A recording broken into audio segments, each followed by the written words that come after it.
Despite all his rage, he's still just Nicolas Cage.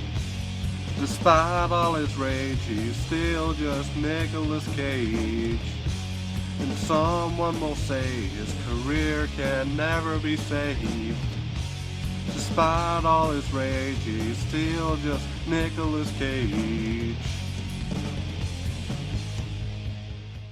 Hey guys, welcome to another installment of Just Nicolas Cage, where I very slowly work my way through Nicolas Cage's filmography. Today I'm talking about the 1994 comedy Trapped in Paradise. Trapped in Paradise focuses on three bumbling criminal brothers who rob a bank in a quiet town on Christmas Eve, but their getaway goes awry, and they end up welcomed into a home by the unsuspecting people who just so happen to work in the bank that they just robbed. Meanwhile, the corrupt deputies, the FBI, and escaped criminals are all trying to track down the brothers, and hijinks ensue. So this is a Christmas movie set in a snowy town during a blizzard, so what better time to review it than in the middle of the summer? And I do hope that the 30 people that watch this appreciate the fact that I'm wearing this winter garb during a heat wave. But anyway, if you've been following along with my Nicolas Cage videos, you'd know that between 1992 and 1994, Nicolas Cage did a whole string of comedies. We've had benign rom-coms, comedies about the hilarious subject matter of racial profiling, and comedies that just stop being a comedy halfway through.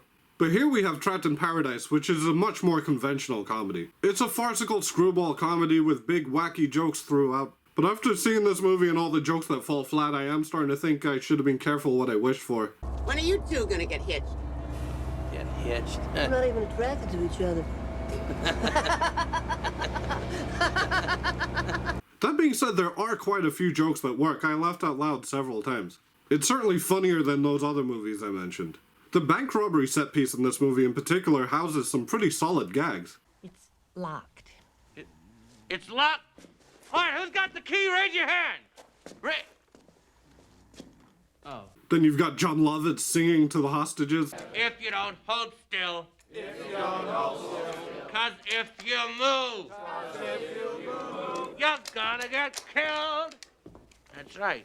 Feel better? Dana Carvey gets a hostage to hold his gun while he takes a bite of his breakfast. I found all of that stuff legitimately funny. So in terms of characters, Dana Carvey, Jon Lovitz, and Nicolas Cage all play brothers, which, come on, you're really asking me to suspend my disbelief here, but fine. They fit that classic dynamic of a trio of bumbling guys getting into hijinks. It kind of made me think of Baby's Day Out, or even Oh Brother, Where Art Thou? But I suppose The Three Stooges is probably the classic example of that trope. Nick Cage plays the leader of the brothers, he's the smartest and most sensible. And Cage is great here. He's caging it up a lot, but it works for the character. He does some funny freakouts.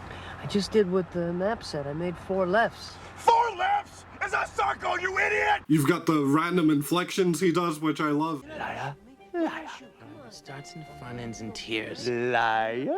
It's also fun to watch him put on fake charm around other people, and then watch that charm fade away into anger when he snaps at his dumbass brothers. Jon Lovitz plays the compulsive liar brother. He's probably given the least to do out of the three, but he definitely has his funny moments because it's Jon Lovitz. He's just naturally funny. I loved him bursting out into song to distract everybody about the news. There's been issues with the escaped convicts. The herald angels sing, glory to that newborn king. There's actually a really interesting video I found where Jon Lovitz was talking about Trapped in Paradise on Kevin Pollak's show. And Jon Lovitz mentioned the affectionate nickname that he had for the movie. Yeah, I called it Trapped in Shit.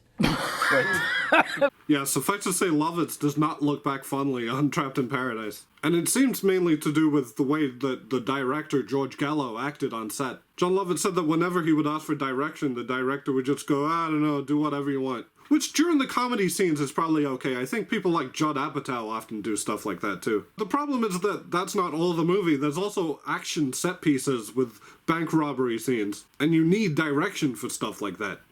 So according to Lovitz, him, Dana Carvey, and Nicolas Cage and the cinematographer all basically ended up directing the film themselves. I do recommend watching that whole clip of Jon Lovitz on Kevin Pollak's show. Somebody uploaded an isolated 5-minute long clip of him specifically talking about Trapped in Paradise. There's a funny story that Jon Lovitz tells about how Nicolas Cage was at his house. And as a joke, Jon Lovitz put on a Trapped in Paradise t-shirt.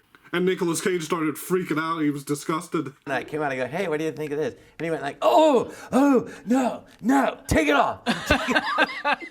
He was like horrified. He didn't even think it was funny. He's like, please. Now on to the third brother, played by Dana Carvey. Apparently Dana Carvey based his facial expressions and his voice on Mickey Rourke. Now the facial expressions I get. If you look at old footage of Mickey Rourke, Dana Carvey does kind of nail that like little smirk smile thing he does. But as for the voice, here's what Mickey Rourke sounded like when he was younger. Well, I had the opportunity to work with a director who knows about working with actors. And here's what Dana Carvey was doing. They're serving time. I'm up for parole. Connect the dots. I don't remember Mickey Rourke sounding like a goddamn cartoon character. I read that representatives of 20th Century Fox actually had to fly into Canada to tell Dana Carvey not to do that accent. But Nicolas Cage encouraged him to keep doing it. Which I suppose makes sense because he does kind of sound like Nicolas Cage in Peggy Sue Got Married. You mean my Huang? Yeah, this is one time where I think I've got to side with the producers over Nicolas Cage because Dana Carvey's voice is unbearable in this film. The one thing I did like about Dana Carvey's character was the recurring gag of his kleptomania. They do some fun stuff with it. Like he loves stealing so much that he takes all the free pens at the bank, and he robs Christmas ornaments off a tree and the free toy out of the cereal box. There's also a whole romantic subplot that was really tacked on and underdeveloped. The love interest is played by Shelley from Twin Peaks. And when she showed up, it dawned on me that Nicolas Cage has shared screen time with most of the female cast of Twin Peaks. You got Shelley in this. Donna was the femme fatale in Red Rock West. In Wild at Heart, you've got a double bill. He sees Audrey bleed out after a car crash, and Lord Palmer shows up as Glinda the Good Witch. And technically his co-star in that movie counts too, because Laura Dern shows up in The Return. Even the chick from the show within the show Invitation to Love was in Zandali. Fingers crossed the log lady shows up at some point. So overall, this movie's not great by any means. There's jokes that don't work. It's predictable, it's far-fetched. It's very corny at times, and it all wraps up too conveniently. Also, like I said, Dana Carvey's whole annoying shtick brought this movie down a whole notch for me. But in all honesty, I kinda liked it. I laughed out loud multiple times, and it entertained me for most of the runtime. I even got roped up in the whole redemption arc theme of the movie. The biggest strengths of the movie by far is Nicolas Cage and Jon Lovitz. They're both great, and they play off each other really well. The consensus on Rotten Tomatoes says that this movie is borderline unwatchable, which I think is pretty unfair to Trapped in Paradise in my opinion. I wouldn't call it an underrated classic by any means, but I think if I watched it when I was younger I would have loved it. And also I just like it when movies are set at Christmas. Although ideally I like to watch movies like that in December. The next thing Nicolas Cage did was appear in a documentary called The Century of Cinema or something like that. I can't find any way to watch that, and also it's a documentary, so I'm just gonna skip that. So the next movie Nicolas Cage did after that was called Kiss of Death. And until then guys, thanks for watching. So hot.